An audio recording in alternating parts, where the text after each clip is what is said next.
My name is Dillon, a 68-year-old retired engineer from Boston. That trip to Italy with my son Adam was supposed to be special, but instead it changed everything when he abandoned me at the Rome airport without money or documents. He thought leaving me stranded overseas would let him steal my house. The look on his face when he walked in and found me sitting in my living room was priceless. "Oh, you're back," I said calmly. "I have a surprise for you. Where are you watching from today? Hit that like button and subscribe if you believe ungrateful children sometimes need lessons they never forget." Life had its challenges, but nothing prepared me for what my own flesh and blood would do. 3 years ago, I lost Martha, my wife of 40 years, to aggressive pancreatic cancer.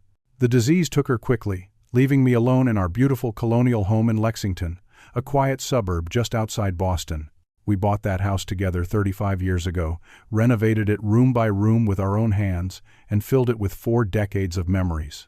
I had a good career as a civil engineer, helping design some of the infrastructure projects around Massachusetts that people use every day without a second thought. Bridges, highways, water treatment facilities. Not glamorous work, but honest and well-paying. Martha and I were careful with money, investing wisely and building a comfortable retirement fund. We were never wealthy by any stretch, but we were secure. Adam was our only child. Born when we were in our 30s, he was our pride and joy. As a boy, he was bright, curious, and kind-hearted. We had a good relationship then. I taught him to fish at Walden Pond, helped him with science projects, and cheered at every baseball game.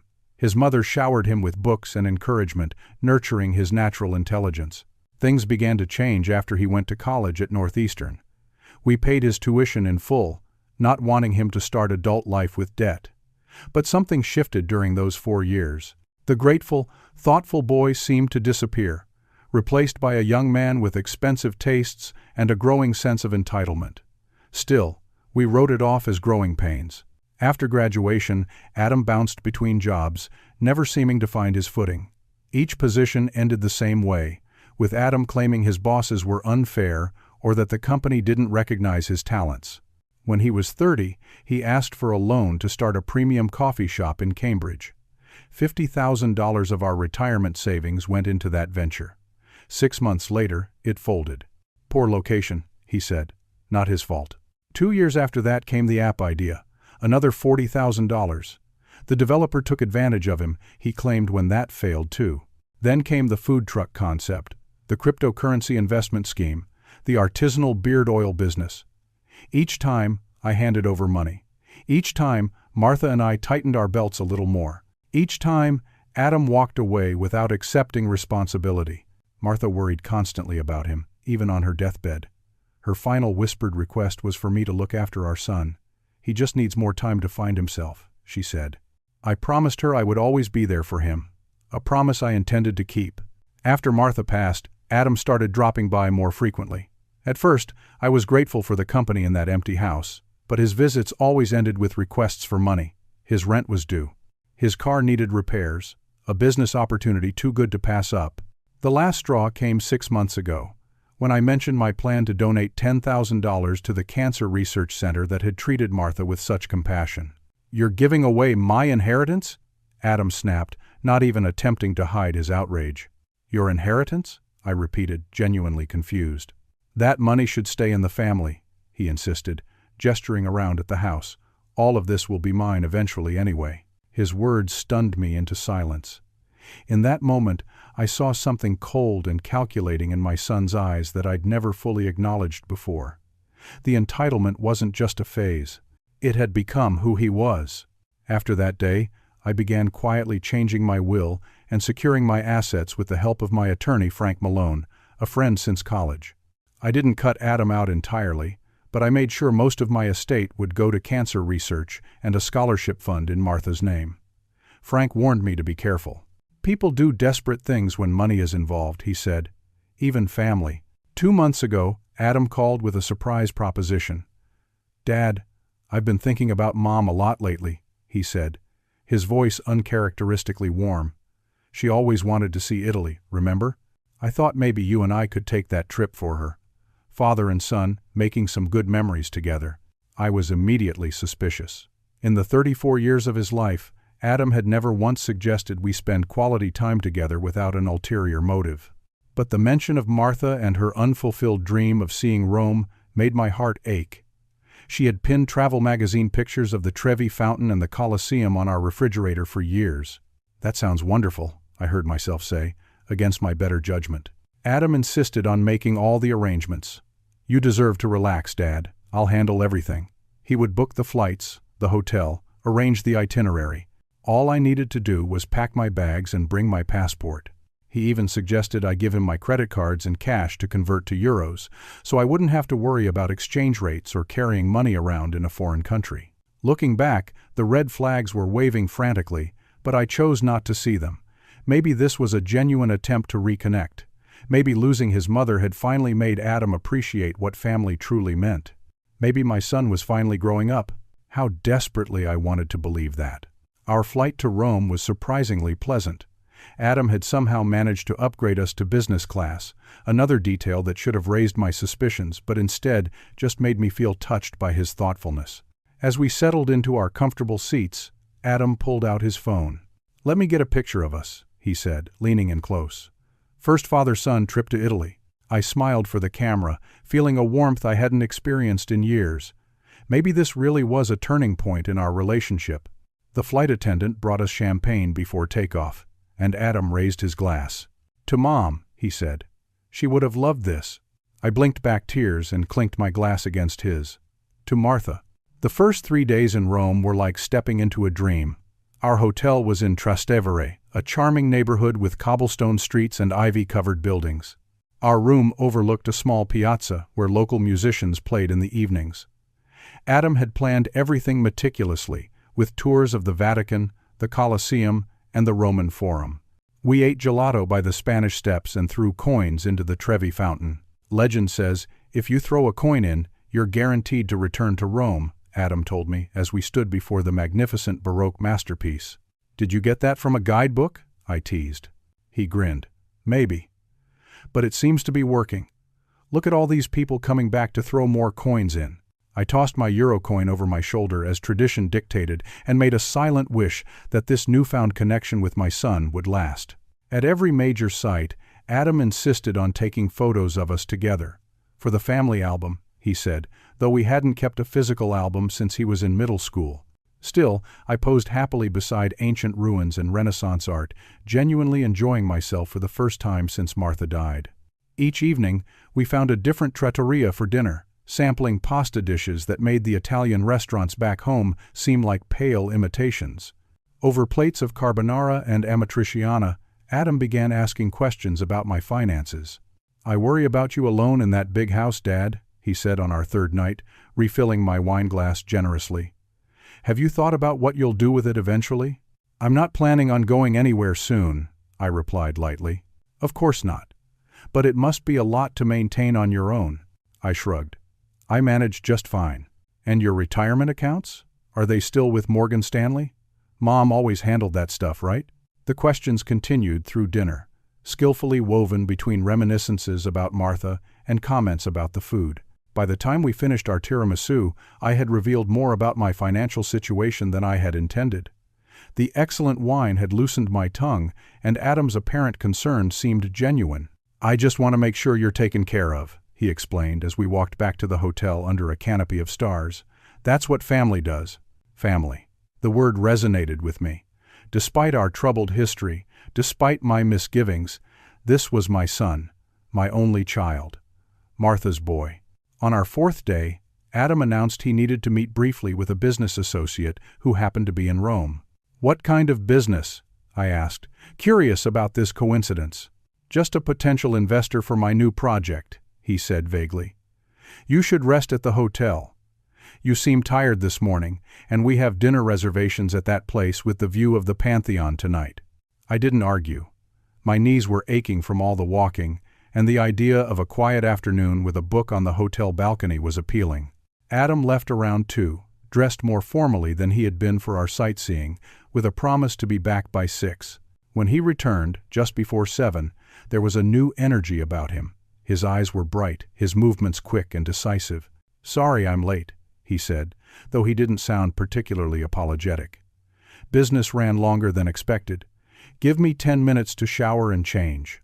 Dinner that night was at a rooftop restaurant with a spectacular view of the ancient Pantheon, illuminated against the night sky.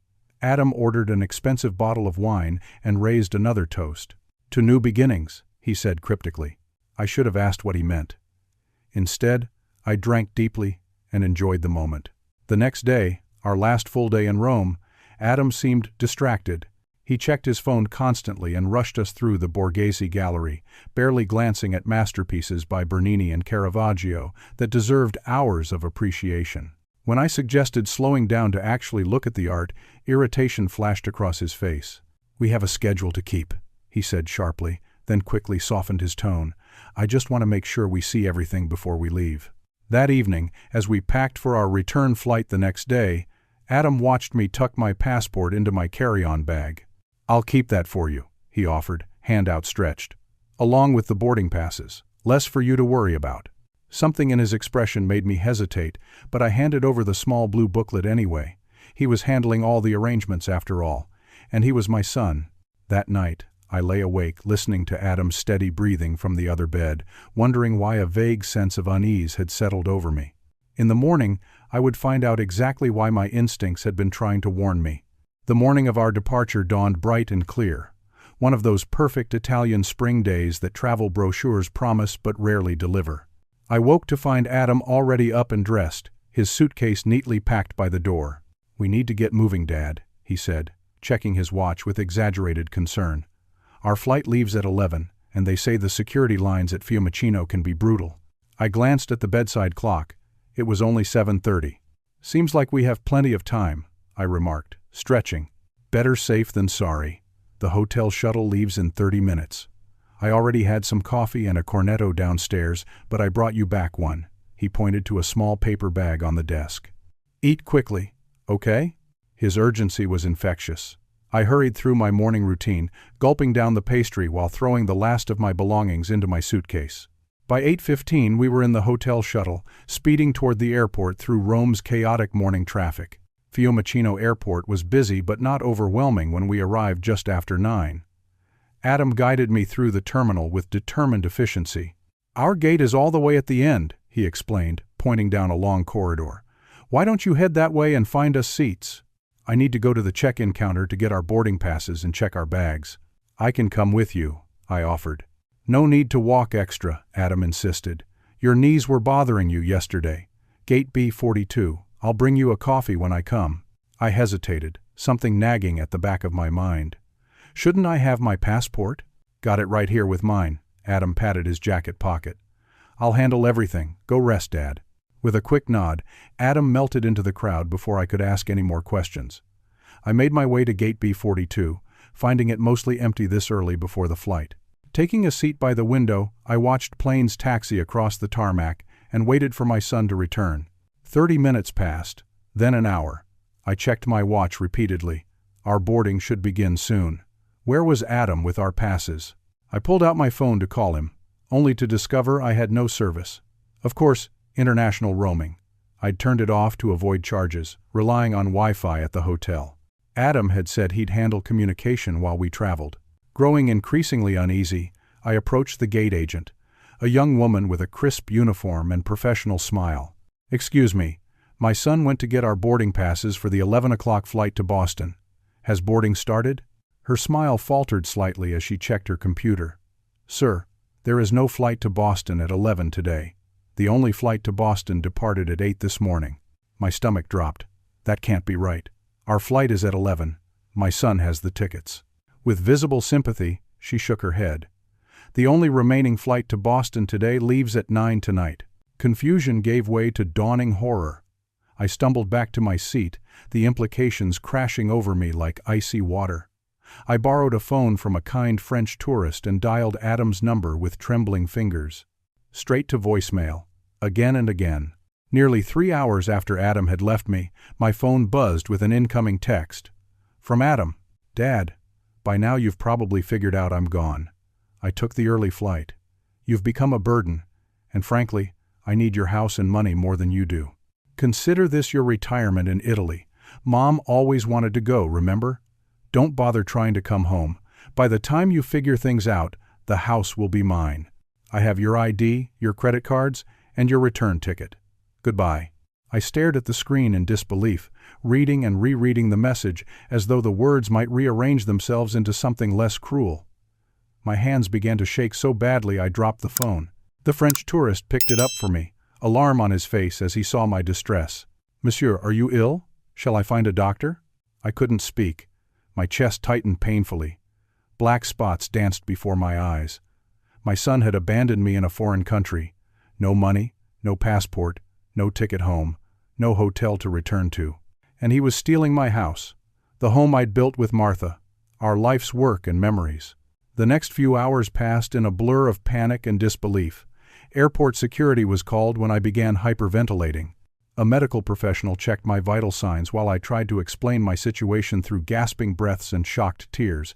Language barriers complicated everything. My story sounded implausible even to my own ears. Who would believe a son would do this to his father? Eventually, I was escorted to the airport police office, where an officer who spoke limited English attempted to understand my predicament. I showed him Adam's text as proof, my hands still trembling uncontrollably. "Your son. He took your documents? Your money?" The officer clarified, his expression grave. I nodded, the full weight of my situation crushing down on me. "We will contact American Embassy," he assured me, picking up his phone. While we waited, I sat on a hard plastic chair in the police office, watching travelers rush past the window, all with destinations and homes to return to. The shock began to give way to a hollow feeling in my chest. My son had planned this methodically. The upgraded flights to make me feel special, the photos together to create evidence of a happy trip, the constant questions about my finances, the mysterious business meeting that probably never happened, the rush to the airport hours before our supposed flight. All leading to this moment. Me, abandoned. Him, racing back to Boston to claim my home. Night had fallen by the time a representative from the American Embassy arrived. Patricia Wilson introduced herself with a firm handshake and compassionate eyes. "Mr. Caldwell, I understand you're in a difficult situation.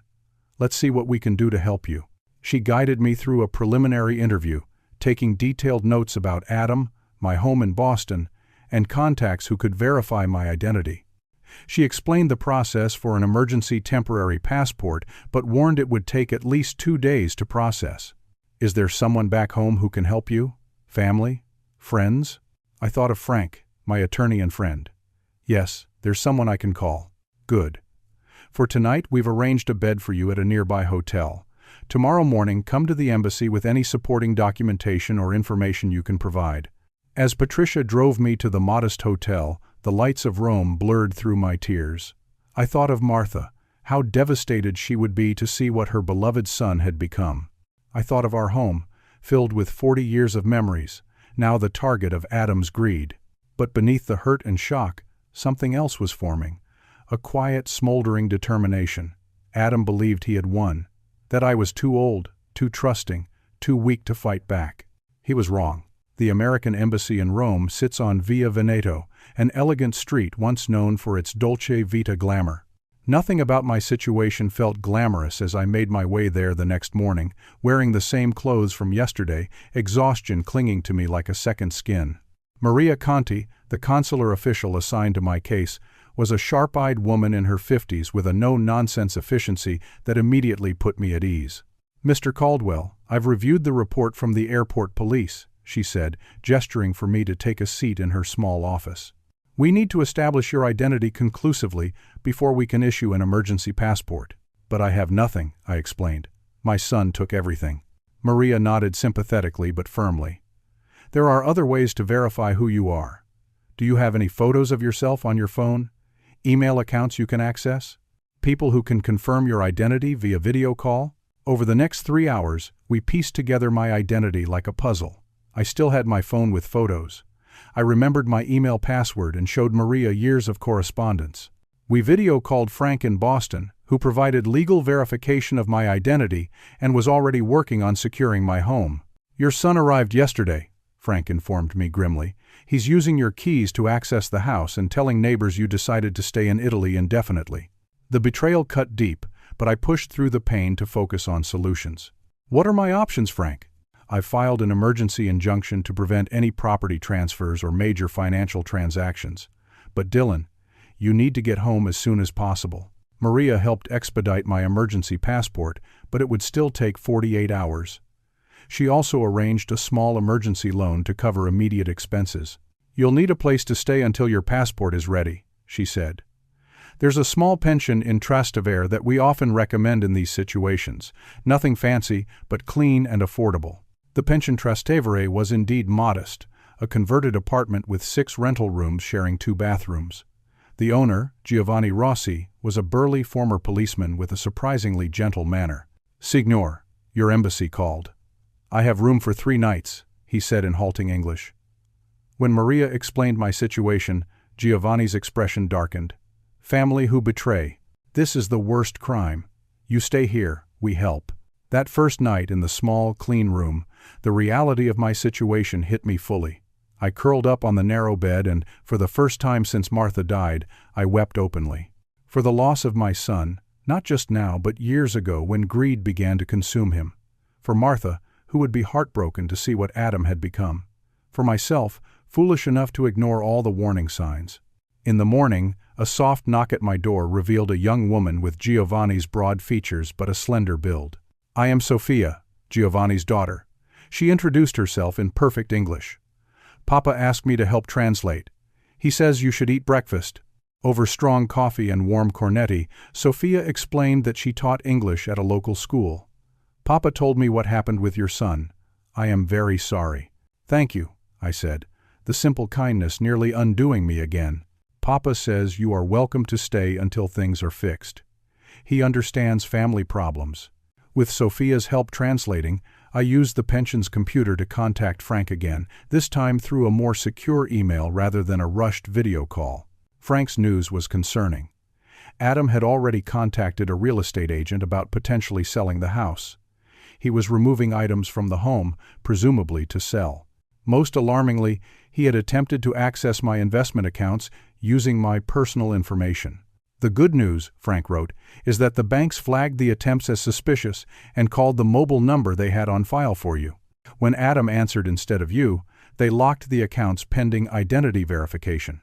I've also notified the local police, who have agreed to drive by your house regularly, but without evidence of an actual crime on U.S. soil. Their options are limited. I spent the afternoon with Sophia, helping me draft a comprehensive timeline of events and evidence of Adam's actions, including screenshots of his damning text message. We outlined a plan with 3 core components. 1. Return to Boston secretly as soon as possible. 2. Document Adam's actions and gather evidence. 3.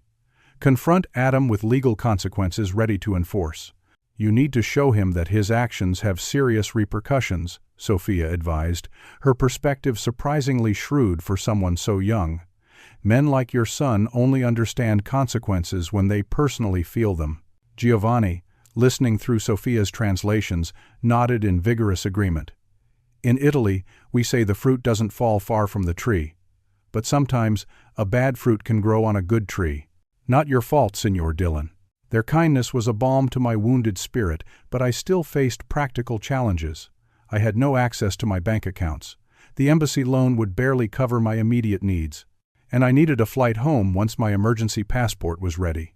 That evening, as I sat in the pension's small courtyard trying to calculate what assets I could liquidate remotely, Giovanni approached with a bottle of homemade wine and 2 glasses. My cousin Marcello works for Alitalia, he said through Sophia. He can help with discount ticket maybe, employee family rate. The next morning, Sophia took me to a Western Union office where Frank had wired emergency funds, enough for a discounted ticket home and some extra cash to sustain me. Back at the pension, I used their computer to book a flight for the day after my passport would be ready, carefully selecting a different arrival time than my original return would have been, in case Adam was monitoring flights from Rome to Boston. Maria called from the embassy with news that my passport was being processed faster than expected. It should be ready tomorrow afternoon. I'm so sorry about your situation, Mr. Caldwell. I've been doing this job for 15 years, and I still get shocked by the cruelty family members can inflict on each other. Does this happen often? I asked. More than you'd think, especially to older travelers. Though usually it's scammers, not family members. She paused. If you don't mind me asking, what will you do when you get home? I considered the question carefully. I'm not seeking revenge, just justice. And I want my son to understand that actions have consequences. I hope you find both justice and peace, Mr. Caldwell. The next afternoon, Sophia accompanied me to the embassy, where Maria presented me with an emergency passport valid for 1 year. This will get you home, she explained. Once you're back in the U.S., you should apply for a regular replacement. As we left the embassy, Sophia surprised me by giving me a small package wrapped in brown paper. From Papa and me, she said. A little something for your journey. Inside was a handmade leather passport holder with my initials stamped on it and a small silver medallion of Street Christopher, patron saint of travelers. To protect you on your journey home, Sophia explained, and to remind you that not everyone in the world is like your son. I was touched beyond words by the thoughtfulness of these virtual strangers who had become allies in my time of need. That evening, I sat with Giovanni and Sophia in their small kitchen, while Giovanni's wife Lucia prepared a special dinner of homemade pasta and braised rabbit.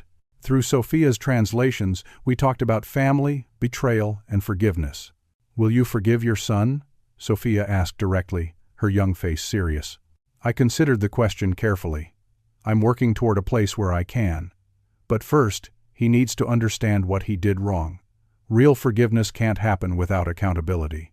Giovanni nodded approvingly when Sophia translated this. Wisdom, he said simply, raising his glass. As I prepared for bed that night, I thought about Adam sitting in my house, believing he had successfully abandoned his father in a foreign country. He thought I was helpless, defeated. But thanks to the kindness of strangers and my own resilience, I was coming home, not broken, but determined. Tomorrow, I would begin my journey back to Boston, and Adam would soon discover that underestimating me had been his biggest mistake. The next morning dawned with a clarity of purpose I hadn't felt in years. As I packed my meager belongings into the small duffel bag Giovanni had given me, I mentally rehearsed each step of the plan Frank and I had constructed over our secure communications. Sophia arrived just after breakfast to help with final arrangements and translations. Marcello confirmed your ticket at the employee family rate, she reported, and Papa insists on driving you to the airport himself. Giovanni's ancient Fiat coughed and sputtered through Rome's morning traffic while his daughter explained his parting advice. Papa says that when confronting betrayal, you must be like the Roman generals, strategic but firm, show strength without cruelty. At the airport, their goodbyes were emotional. Giovanni enveloped me in a bear hug that nearly crushed my ribs. Sophia kissed my cheeks European style. You will triumph, Signor Dillon, she assured me. Bad actions cannot prosper forever. I pressed a sealed envelope into her hands. Inside was a bank transfer form I had arranged through Frank, repaying their kindness with interest. Please don't open this until later, I requested. And tell your father that someday, when this is resolved, I hope to return to Rome under better circumstances. Security and boarding passed in a blur of activity and anticipation. As the plane lifted off Italian soil, I stared out the window at the sprawling ancient city below. Rome had witnessed thousands of years of human triumphs and betrayals. My small drama was just one more story in its long history. During the long transatlantic flight, I had time to reflect on how I had reached this point. Where had I gone wrong with Adam? Martha and I had given him everything, perhaps too much. We had shielded him from consequences, stepping in to solve his problems instead of letting him face the natural results of his actions. With each bailout and second chance, we had taught him that he could behave however he wanted without repercussions. I thought of the Italian concept of sprezzatura, the art of making difficult things look easy. Perhaps that had been my mistake as a father, making the sacrifices of parenthood seem effortless and therefore worthless in Adam's eyes. He had never seen the late nights Martha and I spent worrying about money to pay for his education. He had never understood the vacations we skipped to fund his first car, or the retirement dreams we adjusted to accommodate his business ventures. The roots of his entitlement had grown deep, nourished by our well-intentioned protection. Now they had broken through the surface, revealing the damage beneath. 7 hours into the flight, somewhere over the Atlantic, I made a decision. This confrontation would not just be about reclaiming my home. It would be my final act of parenting, a difficult lesson Adam should have learned long ago. Actions have consequences. Trust, once broken, is nearly impossible to repair. And family obligations run both ways. We landed at Boston Logan Airport at 3:17 in the afternoon local time. Following Frank's instructions, I avoided the main terminal exits, where Adam might potentially have someone watching arriving Rome flights. Instead, I made my way to the parking garage where Frank was waiting in his sensible gray Volvo. Dillon. He greeted me with a firm handshake that turned into an awkward hug. "Thank God you're back safely." "Thank you for everything, Frank. I couldn't have managed this without you." "Don't thank me yet. We've got work to do." He handed me a burner phone. "Use this for now. I'm assuming Adam has access to your regular accounts and might be monitoring them." During the drive to Frank's house in Cambridge, he updated me on the situation. "Adam has been busy, according to your neighbor Mrs. Patterson. He's had at least one meeting with a real estate agent at your house. He told her you decided to retire in Italy and gave him power of attorney to handle your affairs." "That's a lie. I never signed any power of attorney." Frank's expression was grim. "I suspect he may be planning to forge your signature on documents. That's why we've notified the county records office to flag any property transfers or new mortgages on your home." "What about the police?" "I filed a report, but without you physically present to press charges, they've been limited to occasional drive-bys. Adam is smart enough not to do anything overtly criminal where they might see." Frank's guest house was a converted carriage house behind his Victorian home, private and comfortable. His wife Janet had stocked the refrigerator and left a homemade lasagna with reheating instructions. "You're welcome to stay as long as needed," Frank assured me. "Janet and I have told no one you're back. As far as the world knows, you're still stranded in Italy." The next morning, we established a command center of sorts at Frank's dining room table. Janet, a retired accountant with a fierce protective streak, joined our planning session. "I've been monitoring activity on your accounts," she informed me, pushing a spreadsheet across the table. "There have been 6 attempts to access your investments, all blocked due to security measures. But Adam has been using your credit cards for smaller purchases, probably to establish a pattern of regular use." Frank unfolded a large calendar. "We need to document everything and build our case methodically. Adam needs to face consequences both legal and personal." Over the next 3 days, we gathered intelligence through a network of allies. Mrs. Patterson, your 76-year-old neighbor whose late husband had been a police detective, kept meticulous notes about comings and goings at my house. Adam had held 2 large parties, bringing in young people who carried out boxes and furniture pieces to waiting vehicles. He had been seen removing Martha's antique silver service, family photo albums, and my golf clubs. Frank's paralegal discreetly photographed Adam meeting with a man later identified as a document notary with a questionable reputation.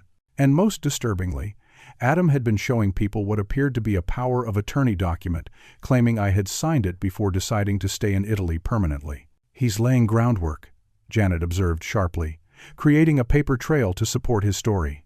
Frank nodded grimly. "The good news is, we can prove it's all fraudulent. Your passport stamps show when you entered Italy and when you returned. The embassy has documentation of the theft of your documents. And most importantly, you're here, alive and well, not in Italy at all." "When do we confront him?" I asked. "Soon," Frank promised. "But first, we need the element of surprise on our side." Through Mrs. Patterson, we learned Adam was planning a weekend trip to New York with friends, bragging about staying at an expensive hotel using family money. This would give us the perfect opportunity to reclaim my home before the confrontation. Using my spare keys, Frank and I entered my house early Saturday morning after confirming Adam had departed for New York. The sight that greeted me was heartbreaking. Empty liquor bottles littered surfaces. Cigarette burns marked the antique table Martha had inherited from her grandmother. Framed family photos had been removed from walls, leaving ghostly rectangles on the faded wallpaper. "He's been selling everything not nailed down," Frank observed, pointing to empty spaces where artwork and electronics had been. In Martha's study, now serving as Adam's bedroom judging by the rumpled sheets on the daybed, we found a disturbing discovery. A folder contained what appeared to be practice sheets of my signature, dozens of attempts to copy my handwriting. Beside it lay a document titled "Durable Power of Attorney," with a forged signature that would never have passed serious scrutiny. "We need to secure the remaining valuables," I decided, my heart heavy but resolve strengthening, "and prepare for his return." We spent the day cataloging missing items, photographing damage, and setting up discreet security cameras that would document Adam's behavior when he returned. I retrieved important documents and keepsakes from hidden locations Adam didn't know about, including Martha's jewelry that I'd promised would go to any future granddaughter. The good silver that had disappeared was actually electroplate. Martha had stored the real silver in a locked cabinet in the basement hidden behind old paint cans. By Sunday evening, the house was ready. Critical evidence was safely documented, remaining valuables secured, and cameras strategically placed to capture the upcoming confrontation. I took up position in my favorite leather armchair in the living room, the one piece of furniture Adam hadn't managed to sell yet. Frank had wanted to be present for the confrontation, but I insisted on handling this part alone. "This is between father and son," I explained, "but I promise to call immediately if the situation becomes volatile." As darkness fell, I sat in my chair with only a single lamp illuminating the room, waiting for the prodigal son who had betrayed me to return home. Home to a surprise he could never have anticipated. Monday afternoon, the security system chimed softly, alerting me to motion at the front door. I straightened in my armchair, heart pounding but resolve firm. The hidden cameras were recording. Frank was on standby, just a phone call away. Everything was in place. The sound of a key in the lock. The door swinging open. Adams whistling, carefree and triumphant, as he dragged his weekend bag across the threshold, the thud of the bag hitting the floor. And then silence as he noticed the single lamp illuminating the living room, casting long shadows across the familiar space. I remained perfectly still, watching as Adam's eyes adjusted to the dimness, and finally landed on me, sitting calmly in my chair. His face transformed in an instant, cycling through shock, disbelief, and finally, naked fear. "Oh, you're back," I said pleasantly. "I have a surprise for you." The color drained from his face.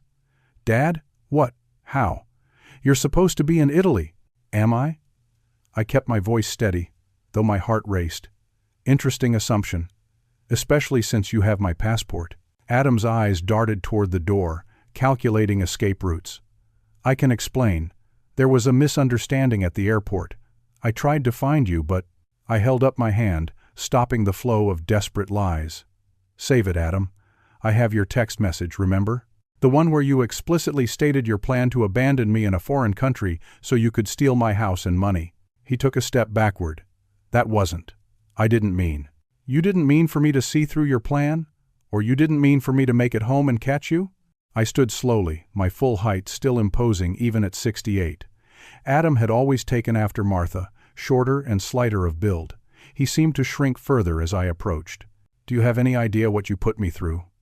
My voice remained calm, controlled. "No money, no identification, no way home. Abandoned in a foreign country by my own son. Do you know what could have happened to me?" "I knew you'd figure something out," Adam mumbled, eyes downcast. "You always do." "Yes, I figured something out. With the help of kind strangers who showed more humanity to me in a few days than you have in years." Adam's expression hardened suddenly, defiance replacing fear. "What was I supposed to do? Wait around for years while you gave away my inheritance to random charities? That money should stay in the family." "Your inheritance?" I repeated, incredulous. "You mean the money your mother and I earned through decades of hard work? The home we built together? The savings we accumulated through countless sacrifices, many of which we made for you?" "You don't need all this," he exploded, gesturing around the house. "You're just one old man. Meanwhile, I'm trying to build a life, start businesses, make something of myself." I laughed, a short, harsh sound without humor. "Build a life? You haven't built anything, Adam. You've only taken money for failed businesses. Taken advantage of our love and support. Taken everything we gave you for granted." I moved to the dining room table where I had arranged key evidence of his activities. Photographs of him removing items from the house, copies of his attempts to access my accounts, and the forged power of attorney document we'd found. "Let's talk about what you've really been doing. Selling my possessions, attempting to forge my signature, planning to sell the family home out from under me. Each of these actions is not just morally reprehensible, they're criminal." For the first time, real alarm registered on Adam's face. "Criminal? Come on, Dad. We're family. This is just a misunderstanding between us." "A misunderstanding?" I repeated slowly.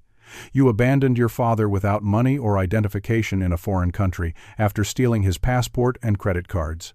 You attempted to access accounts that weren't yours. You forged legal documents. That's not a misunderstanding, Adam. That's elder abuse, fraud, and theft. I picked up my phone. The police will be here in approximately 10 minutes. I called them before you arrived. Panic flashed across his face. You're having me arrested? Your own son? I'm having a criminal arrested. The fact that he's my son makes the crime worse, not better. Adam's demeanor changed instantly, his face crumpling into a mask of contrition. Dad, please. I'm sorry. I wasn't thinking straight. Things have been so hard since Mom died. I was desperate. Don't you dare use your mother's memory to excuse this, I said, my voice finally rising with genuine anger. She would be heartbroken to see what you've become. He switched tactics just as quickly, moving from false remorse to threats. If you do this, we're done. You'll never see me again. Is that what you want? To die alone without family? I'd rather die alone with my dignity than live surrounded by people who would treat me this way. I sat back down in my chair, suddenly tired. Besides, you've shown me exactly how much value you place on family bonds. Adam's desperation grew as the minutes ticked by. He alternated between pleading, threatening, and attempting to justify his actions. I listened silently, allowing him to reveal the full extent of his moral bankruptcy with each word. When the doorbell rang, he made one last appeal. Dad, please, give me another chance. I'll go to therapy. I'll pay back everything. Don't do this. This isn't about punishment, Adam. It's about consequences. You've spent your entire adult life avoiding them, and I've been your enabler. That ends today. I opened the door to find 2 police officers and Frank standing on my porch. Mr. Caldwell? The senior officer asked. We understand you want to report a crime. Yes, I confirmed. Several crimes, in fact. What followed was surreal yet necessary. Officers took my statement and reviewed the evidence Frank and I had compiled. Adam alternated between stunned silence and desperate attempts to spin the narrative in his favor. When they let him out in handcuffs, he turned to me with genuine shock in his eyes. You're really doing this? To your own son? You did this to yourself, Adam. And to me. After the police car pulled away with Adam in the back seat, Frank squeezed my shoulder. You did the right thing, Dillon. It couldn't have been easy. It wasn't, I admitted, feeling the full weight of the day's events. But it was necessary. That night, alone in my house that no longer felt quite like home, I walked from room to room, cataloging the absences. Martha's favorite ceramic vase, gone. The antique clock from my grandfather, missing. Photo albums chronicling Adam's childhood, disappeared, likely discarded as worthless by the son whose history they recorded. I stood in Martha's study, now stripped of her presence by our son's selfishness, and allowed myself one moment of complete grief, not just for the lost objects, but for the lost relationship, for the son we had raised with such hope, for Martha's final wish that I look after him, a promise I had kept, though not in the way either of us had imagined. Then I straightened my shoulders and began to plan the restoration of my home and my life. Adam had tried to erase me, to write me out of my own story. But I was still here, still standing. And tomorrow would bring a new chapter. The legal consequences for Adam unfolded over the next several months. With the evidence we had compiled, the district attorney charged him with attempted fraud, elder abuse, and theft. Frank connected me with a prosecutor who specialized in elder protection cases, a fierce advocate named Judith Mendelson. Unfortunately, Mr. Caldwell, cases like yours are more common than you might think, Judith explained during our first meeting. What's uncommon is for victims to fight back as effectively as you have. Adam eventually accepted a plea deal that included 6 months in a minimum security facility, 3 years of probation, and mandatory therapy. He was also required to complete 400 hours of community service, specifically working with elderly residents at a local assisted living facility. The goal isn't just punishment, Judith explained. It's rehabilitation. We want him to understand the impact of his actions on vulnerable populations. The court also issued a temporary restraining order, preventing Adam from contacting me or coming near my home during his probation period. Any future contact would need to be approved by his probation officer and therapist. As Adam began serving his sentence, I focused on reclaiming my space and my peace of mind. The house needed both physical and emotional restoration. I hired professionals to repair the damage from Adam's parties, replaced stolen items where possible, and made security upgrades to prevent unauthorized access in the future. More difficult was the emotional renovation. Every corner of the house held memories, now tainted by betrayal. Martha's study, where Adam had slept while plotting against me, was particularly painful to enter. 2 months after the confrontation, I decided to completely transform the space. I donated Martha's desk to her favorite library and replaced it with a comfortable reading chair. New paint, new curtains, new purpose. No longer a shrine to loss, but a place for new beginnings. I began attending a support group for victims of family fraud, finding unexpected comfort in the stories of others who had experienced similar betrayals. There was Henry, whose daughter had emptied his bank accounts while he was hospitalized. Eleanor, whose grandson had stolen her identity to obtain credit cards. William, whose brother had manipulated him out of his share of their parents' estate. The hardest part, Eleanor shared during one session, is not the financial loss, it's the loss of trust. How do you ever trust again after family betrays you? It was a question I wrestled with daily. The therapist I started seeing, Dr. Abigail Foster, helped me navigate the complex emotions of grief, anger, and loss. You're mourning multiple losses, she explained. The loss of the relationship as it was, the loss of the future relationship you hoped for, and perhaps most painfully, the loss of who you thought your son was. 3 months into Adam's sentence, a letter arrived. His handwriting on the envelope sent a jolt through me. For a moment, I considered throwing it away unopened. But curiosity and a father's stubborn hope won out. "Dear Dad," he began, "I'm writing as part of my therapy program, but also because I need to say these things. What I did to you was unforgivable. I don't expect forgiveness, and I won't insult you by asking for it. But I want you to know that I understand now what I did. Not just the legal consequences, but the human cost." The letter continued for several pages, showing more self-awareness than I had seen from Adam in years. Was it genuine, or another manipulation? I couldn't tell, and that uncertainty was perhaps the saddest legacy of his betrayal. I showed the letter to Dr. Foster at our next session. "It's a start," she said cautiously. "But real change takes time and consistent effort. One letter doesn't erase years of behavior." I decided not to respond immediately.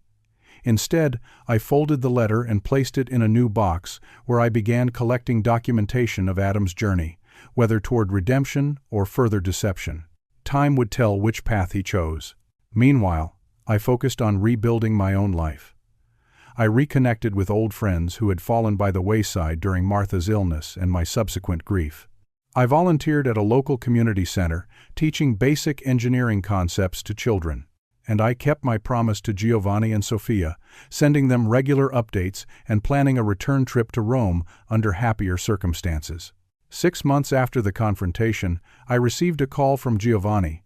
"Signor Dillon," he exclaimed, his English slightly improved. "Sophia, she accepted to university in Boston, Harvard for teaching master's program." The news brought genuine joy. "That's wonderful.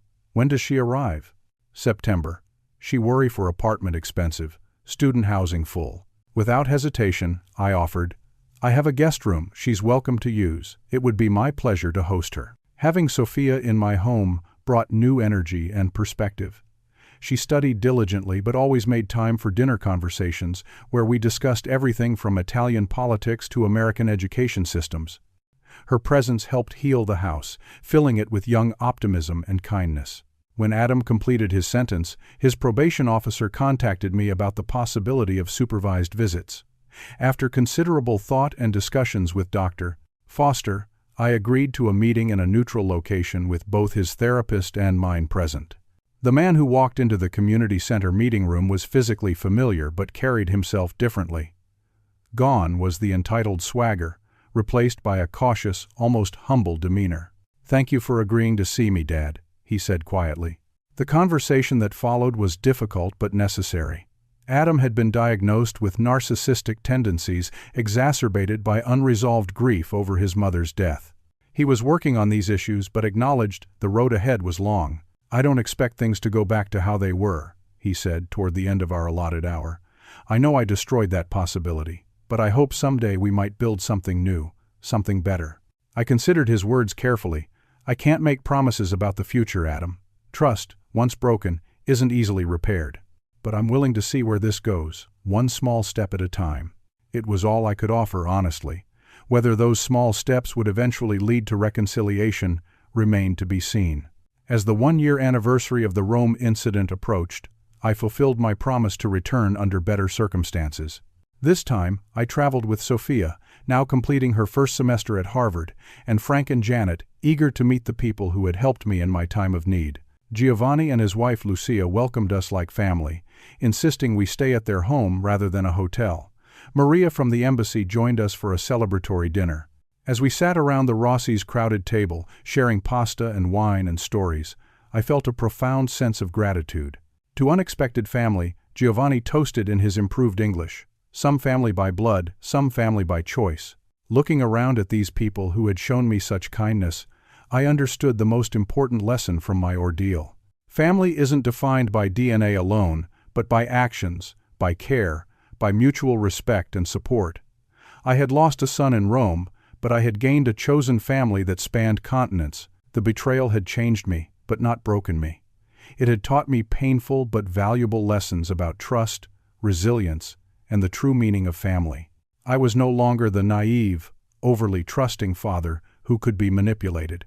I was stronger, wiser, more discerning, but still capable of opening my heart to those who deserved it. As for Adam, only time would tell if he could truly change, truly understand the damage he had caused. I remained cautiously open to the possibility of a new relationship based on honesty and respect while protecting myself from further harm. My story isn't one with a neat, happy ending tied with a bow. It's ongoing, complex, sometimes painful, but it's authentic, and it's mine. And perhaps that's the final lesson. That even after devastating betrayal, we can reclaim our stories and write new chapters on our own terms. Have you ever had to set difficult boundaries with family members who betrayed your trust? What helped you move forward? Share your experiences in the comments below. And if this story resonated with you, please like, subscribe, and share it with someone who might need to hear that they're not alone in facing family betrayal. Thank you for listening to my journey, and remember that even in our darkest moments, we have the strength to rebuild and find joy again.